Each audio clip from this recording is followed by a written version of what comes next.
STJ pede informações sobre o estado de saúde do médium João de Deus antes de decidir sobre habeas corpus. Negado o pedido de liberdade à chefe de organização criminosa do Rio Grande do Sul, especializada em tráfico de drogas. O acusado aconselhava os líderes a tomar certas decisões nos processos judiciais e investigações em andamento com o intuito de burlar a lei. Ministério Público Federal recomenda que 30% da merenda escolar venha da agricultura familiar no Amazonas. Em recuperação judicial, a Avianca é autorizada a abrir programa de demissão voluntária. E você sabia que decreto federal e decisão do Supremo permitem a transgêneros o direito ao uso do nome social? Representa tudo, né? Porque as pessoas transexuais e travestis, elas têm um histórico na sociedade de preconceito.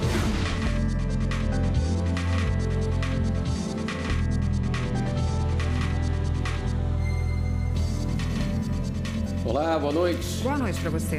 O Superior Tribunal de Justiça negou pedido de liberdade a um preso conhecido como Minhoca, acusado de ser um dos chefes da organização criminosa especializada em tráfico de drogas no Rio Grande do Sul. O homem foi preso em operação que investiga a célula jurídica do grupo. Segundo o Ministério Público do Rio Grande do Sul, a organização é especializada no tráfico de drogas. Para manter o grupo, eles também praticavam homicídios e comércio ilegal de armas de fogo. De acordo com a denúncia do Ministério Público Gaúcho, o acusado aconselhava os líderes a tomar certas decisões nos processos judiciais e investigações em andamento com o intuito de burlar a lei. Em outubro do ano passado, o Tribunal de Justiça do Rio Grande do Sul decretou a prisão de 3 investigados e a decisão foi ratificada em dezembro. No STJ, a defesa pediu a revogação da prisão preventiva, alegando que os acusados não foram citados para responder à ação cautelar. Além disso, nenhum dos advogados ficou ciente da existência dessa demanda e nem foram intimados para comparecer à sessão de julgamento. O presidente da corte, ministro João Otávio de Noronha, negou o pedido. Ele concluiu que não estão presentes no caso os requisitos necessários para conceder os pedidos feitos pela defesa. O mérito do habeas corpus será julgado pela 6ª turma do STJ. E o presidente do Superior Tribunal de Justiça, ministro João Otávio de Noronha, solicitou informações à Justiça de Goiás sobre o estado de saúde do médium João de Deus antes de decidir sobre um pedido de liminar para a substituição da prisão preventiva por prisão domiciliar. Segundo o ministro, embora a defesa tenha alegado agravamento no estado de saúde do médium e ainda que ele tenha sido atendido em unidade pública de saúde em Goiânia, não há nada nos autos que comprove as reais condições físicas, as necessidades médicas e as limitações no médium. Os advogados citaram que João de Deus tem 77 anos, está preso desde o dia 16 de dezembro de 2018 e tem uma doença coronária vascular grave e foi operado de um câncer recentemente. Segundo o presidente do STJ, após ter acesso às informações sobre o real estado de saúde do médium, será possível decidir acerca do pedido de substituição da prisão. O Ministério Público Federal fez uma recomendação para que 30% da compra de merenda escolar no Amazonas venha da produção da agricultura familiar. Ter acesso a alimentos de qualidade e contribuir para garantir os direitos dos povos indígenas e de comunidades tradicionais, respeitando a diversidade cultural. Baseado nesses direitos que estão previstos em lei, o Ministério Público Federal enviou às prefeituras dos municípios do Amazonas e ao governo do estado uma recomendação para que no mínimo 30% dos alimentos da merenda escolar venham da agricultura familiar, principalmente da produção de assentados da reforma agrária e povos tradicionais indígenas e quilombolas. Isso porque os alimentos processados e com altas quantidades de produtos químicos que estão sendo entregues nas escolas, além de causarem danos à saúde, também causam impactos à cultura dessas comunidades. Caso as prefeituras e o governo estadual do Amazonas não atendam à recomendação, o MPF pode entrar com uma ação por improbidade administrativa. O Tribunal Superior do Trabalho excluiu uma sorveteria da relação de empresas condenadas solidariamente ao pagamento de dívidas trabalhistas a um motorista de ônibus. A empresa conseguiu comprovar que, embora tivesse sócio em comum com uma empresa de transporte, não houve formação de grupo econômico. A ação trabalhista foi ajuizada contra a empresa em que o motorista de ônibus trabalhava e por mais outras 10 empresas de sócios em comum, entre elas uma sorveteria. O Tribunal Regional do Trabalho da 18ª Região em Goiás manteve sentença que havia condenado todas as empresas, inclusive a sorveteria, ao pagamento das parcelas trabalhistas devidas ao motorista. Para o regional, os sócios faziam parte da mesma família e, apesar de as atividades de cada empresa serem diferentes, haveria a formação de grupo econômico horizontal. No recurso ao Tribunal Superior do Trabalho, a sorveteria sustentou que não ficou comprovado haver subordinação entre as empresas e defendeu que não poderia ser condenada apenas pelo fato de possuírem sócios em comum ou pertencerem à mesma família. O relator do caso, o ministro Guilherme Augusto Caputo Bastos, observou que a mera existência de sócios em comum e de relação de cooperação entre as empresas não são elementos suficientes para caracterizar formação de grupo econômico. De acordo com o relator, para que isso ocorra, é preciso haver controle e fiscalização de uma empresa líder sobre a outra.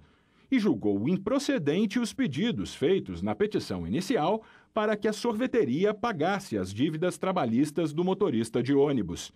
A decisão foi unânime.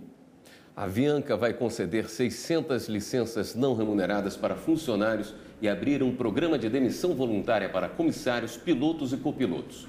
A proposta foi aprovada em Assembleia. A redução no corpo de funcionários vem da reestruturação enfrentada pela companhia. Neste mês, a empresa decidiu encerrar os voos diretos que partem de Guarulhos para Santiago, no Chile, e para Miami e Nova York, nos Estados Unidos, a partir de 31 de março. A Avianca, a quarta maior companhia aérea do país, entrou com pedido de recuperação judicial no mês passado, após anos de crescentes prejuízos e atrasos em pagamentos de aeronaves. O Superior Tribunal de Justiça entende que é legal a análise da situação financeira do consumidor para aprovação de crédito, o que se baseia no chamado score. O sonho de Patrícia era comprar o primeiro apartamento junto com o marido. O casal precisava de um financiamento, mas o banco não aprovou o crédito porque Patrícia estava com uma pontuação muito baixa na Serasa. Anos antes, ela tinha saído da lista suja da inadimplência. Não adiantou. É uma sensação muito ruim, né, Viviane? Haja vista, assim, o objetivo mesmo nosso do casal era a compra do imóvel, né? E você ter o seu sonho, né, da casa própria, do primeiro imóvel frustrado, então foi uma sensação muito ruim. Foi aí que Patrícia descobriu que agora nem o marido sozinho consegue financiamento imobiliário nos bancos. De certa forma, ele acaba sendo impedido, né? Porque a gente é casado em comunhão parcial de bens, né? Então, todas as vezes que for fazer a compra de um imóvel, a gente tem que apresentar a certidão de casamento, né? E como eu tive essa passagem no SPC Serasa e meu nome ficou com score baixo, a gente não consegue nenhum financiamento, mesmo ele tendo o nome dele limpo, né? E um salário muito bom. A pontuação, também conhecida como score, é usada pelo comércio, bancos, prestadores de serviço, empresas de telefonia, de TV a cabo ou qualquer outra empresa que dá crédito ao consumidor. Mesmo que a pessoa já tenha quitado uma dívida, pode continuar com o score baixo. Outra situação é a do consumidor que gasta mais do que ganha. Muitos vão parar nos tribunais para questionar por que teve o crédito negado. Para o Superior Tribunal de Justiça, a análise e pesquisa da situação financeira do consumidor é legal para a tomada de decisões sobre crédito. Segundo o STJ, isso não gera dano moral. Existia, assim, os tribunais vinham discutindo se essa criação do chamado score ou cadastro positivo, a pontuação para o consumidor, se isso era legal ou não, né? O STJ colocou fim a essa discussão, então ele chegou ao entendimento de que esse tipo de cadastro ele é permitido porque ele foi previsto pela lei, o chamado cadastro positivo, lá no seu artigo 5º. E se você quiser saber a sua pontuação, é só acessar o site www.serasaconsumidor.com.br.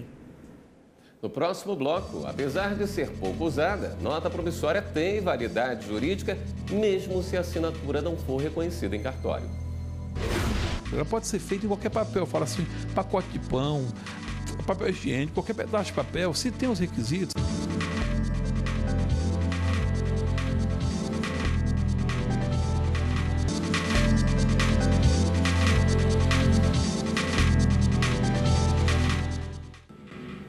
A nota promissória já foi muito usada para compras a prazo. Isso mudou quando surgiram os cartões de crédito e os cheques. Apesar de ser pouco usado, hoje em dia o documento tem validade jurídica, mesmo se a assinatura não for reconhecida em cartório.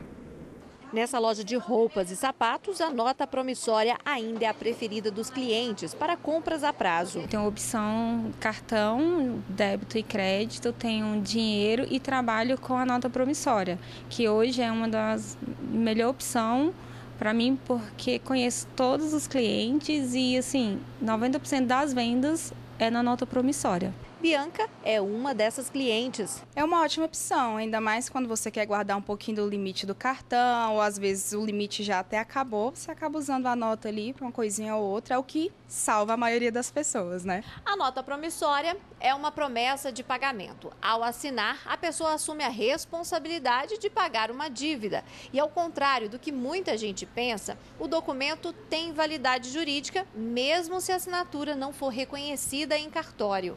Por isso, Vanderleia não teve medo de usar notas promissórias para parcelar a venda de um carro para um amigo. O negócio foi feito em agosto do ano passado, mas até agora Vanderleia só recebeu a entrada em dinheiro. Apesar do transtorno, sabe que não vai ficar no prejuízo. Acredito eu, que eu colocando na justiça vai dar certo, porque a nota promissória é algo seguro, eu acredito que seja mais seguro do que o próprio cheque. E eu já acionei o advogado, tem o prazo da pessoa que compra o objeto, vencendo os 5 meses, são as 5 parcelas que foram vencidas, aí tem um prazo mais de 25 dias para frente, para a gente poder acionar a justiça. A nota promissória é uma das formas mais antigas de negociação. Este juiz, que é especialista em direito empresarial, explica que é um título de crédito utilizado em todo o mundo desde o século XV. Aqui no Brasil, o uso foi regulamentado em 1908, mas desde 1966, a justiça brasileira se baseia nas regras da Convenção de Genebra para julgar os casos de dívidas contraídas por meio de notas promissórias. A necessidade de você fazer uma lei uniforme internacional que regulamente o título de forma única tem a ver com a globalização. O comércio é mundial, por isso os títulos que você usa no comércio devem guardar um padrão. Então, o decreto 57666, 663 de 66 alterou, ou entrou em vigor, introduziu a lei uniforme de Genebra no Brasil e hoje ele é o marco legal para que a gente possa dar à nota promissória o papel jurídico que ela tem. Outro detalhe é que a nota promissória pode ser emitida em qualquer formato, impressa, nos moldes tradicionais e até redigida de próprio punho.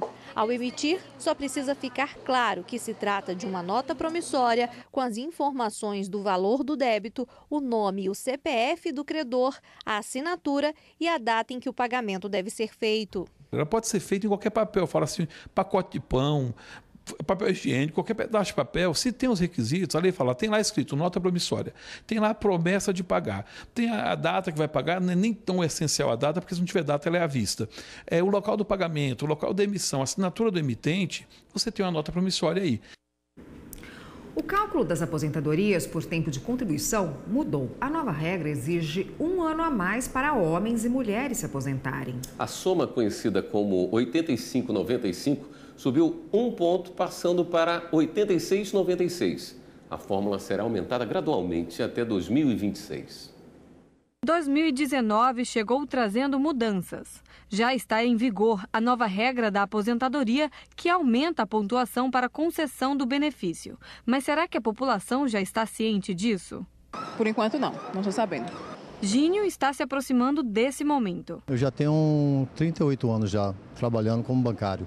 A gente fica preocupado quando a gente já está perto de chegar para se aposentar e ter uma coisa maior e você acabe não se aposentando tão cedo como você imagina, né? Até o ano passado, para se aposentar com valor integral, era necessário que a soma entre a idade do trabalhador e o tempo de carteira assinada resultasse em 85 pontos para as mulheres e 95 pontos para os homens.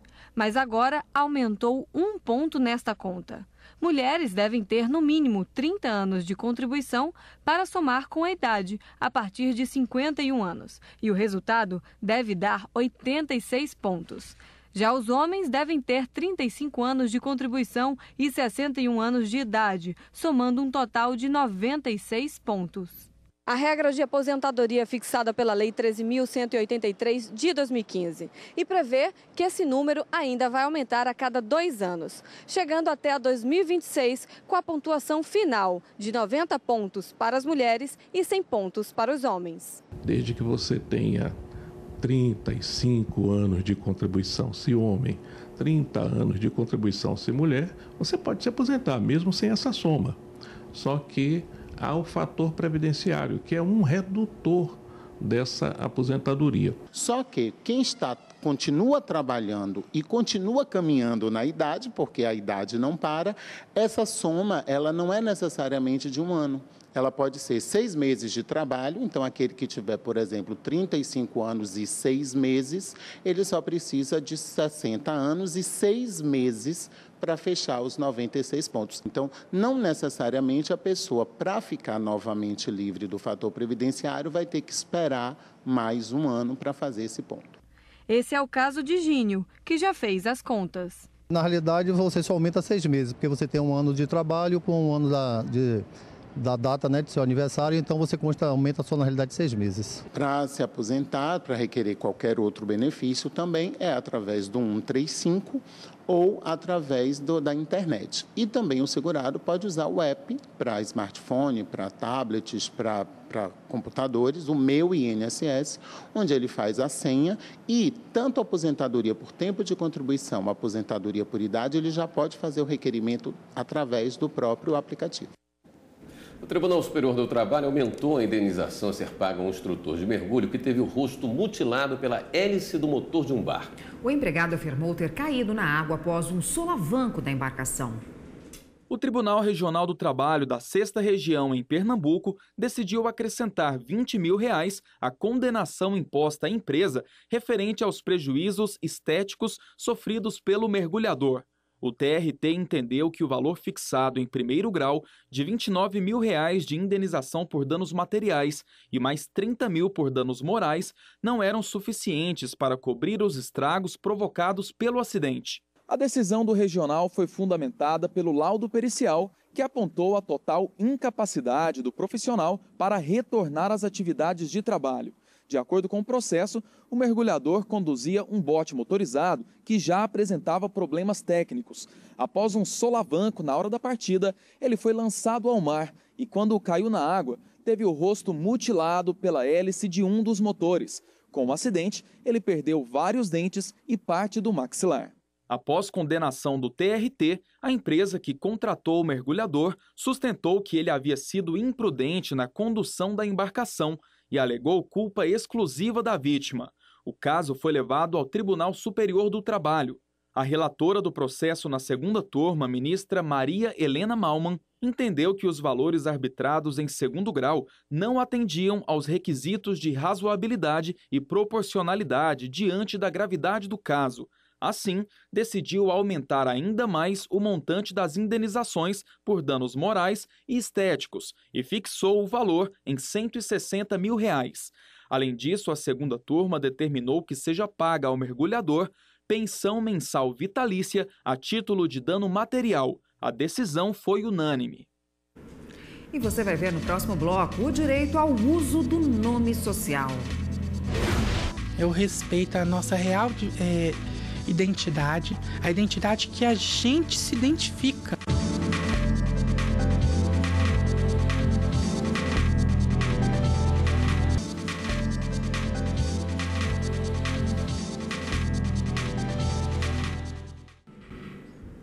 Usar um nome com o qual se identifica e ser reconhecido por ele é um direito. Um decreto federal permite aos transexuais e travestis o uso do nome social. O Supremo também já reconheceu a transgêneros o direito de alteração de registro civil sem mudança de sexo. O nome que recebeu dos pais faz parte do passado. Foram anos para entender que não tinha nada a ver com a forma como ela se enxergava desde criança.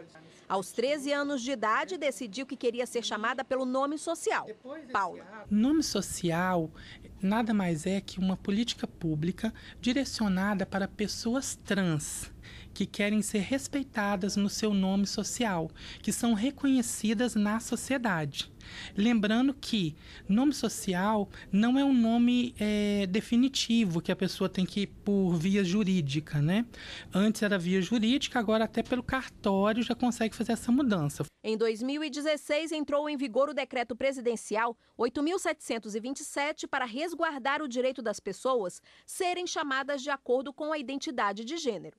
As normas não pararam por aí. No ano seguinte, o Distrito Federal recebeu o decreto que trata do assunto. Desde então, os servidores públicos do governo do DF podem ser vistos pelos colegas e pelos órgãos da maneira como gostam. Ele pode requerer esse direito no RH da instituição. O nome de registro dele de nascimento será resguardado para fins administrativos dentro do RH, mas só que o crachá será no nome que representa o gênero dessa pessoa, né? E o e-mail institucional e outros documentos congêneres, né? Será respeitando a identidade de gênero dessa pessoa trans, para evitar qualquer violência e constrangimento. No DF, o decreto estende essa orientação ao atendimento ao cidadão nos órgãos públicos. Por exemplo, um centro de saúde. A pessoa trans pode até ter no prontuário as informações que estão na identidade, mas o paciente pode dizer que prefere ser chamado pelos profissionais, inclusive pelo médico, pelo nome social. O advogado e integrante da Comissão de Diversidade Sexual da OAB-DF, Nelson Duarte, lembra que em fevereiro do ano passado houve um passo a mais no assunto, que chegou ao Supremo Tribunal Federal. O STF julgou uma ação direta de inconstitucionalidade proposta pela Procuradoria-Geral da República. E na decisão tornou mais fácil aos trans e travestis terem assegurado esse direito. Representa tudo, né? Porque as pessoas transexuais e travestis, elas têm um histórico na sociedade de preconceito, reclusão, né? Segregação da sociedade, sempre tido como uma parte alheia, como se nem existisse, né? E isso garante a elas a oportunidade de se reconhecer dentro da sociedade como quem ela acha que ela é de verdade. Paula já foi um nome social, hoje é definitivo. Está em todos os documentos de uma pessoa que lutou para ser reconhecida pela sociedade. E sabe como ninguém que não se trata apenas de uma mudança no papel. Eu respeito a nossa real identidade, a identidade que a gente se identifica.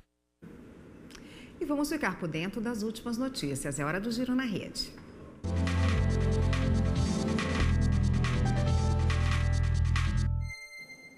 Repórter Fernanda Porto é quem está hoje lá na redação do Jornal da Justiça e vai nos atualizar sobre as últimas notícias. Boa noite, Fernanda. Oi, William, boa noite. É isso mesmo, vou atualizar você que está em casa sobre as últimas notícias. A gente começa o giro de hoje falando de repercussão geral, que é um instrumento usado pelo Supremo Tribunal Federal para agilizar o andamento de processos que tratam sobre o mesmo tema. A repercussão geral foi instituída com a Emenda Constitucional 45 de 2004. Quando o caso tem repercussão, a decisão do STF deve ser adotada no julgamento de casos semelhantes em instâncias inferiores. Quando o Supremo decide pela repercussão, o relator pode suspender o andamento de processos em todo o país. Isso aconteceu com alguns temas importantes no ano passado, como ações sobre a correção monetária no Plano Collor II. Se você quiser saber mais detalhes sobre repercussão geral, é só conferir no site do STF. Mudando de assunto, no Paraná, a Justiça ouviu mais 4 testemunhas sobre o caso da morte da advogada Tatiane Spitzner. O primeiro juizado de violência doméstica e familiar contra a mulher está cuidando do caso. Tatiana foi encontrada morta no apartamento em que morava com o marido em julho do ano passado. A perícia aponta que a advogada foi morta por asfixia. Desde dezembro do ano passado, a Justiça está ouvindo testemunhas e pessoas sobre esse caso. No Maranhão, foi aceita denúncia pelo Ministério Público Federal contra pessoas supostamente envolvidas em transporte ilegal de madeiras. Segundo as investigações, a madeira irregular circulava entre o Pará e o Maranhão. E na Paraíba, 128 escrituras foram entregues a moradores de Areia. Os documentos foram emitidos de graça por meio do programa Moradia Legal, feito pela Corregedoria Geral de Justiça. Você em casa, quer rever alguma de nossas notícias? É só acessar no nosso canal no YouTube, digita lá TV Justiça Oficial. Érica, William. Obrigada, Fernanda. Esta edição do Jornal da Justiça fica por aqui. Uma boa noite e um ótimo fim de semana para você. Continue agora com a programação da TV Justiça e a gente se vê na segunda-feira. Até lá.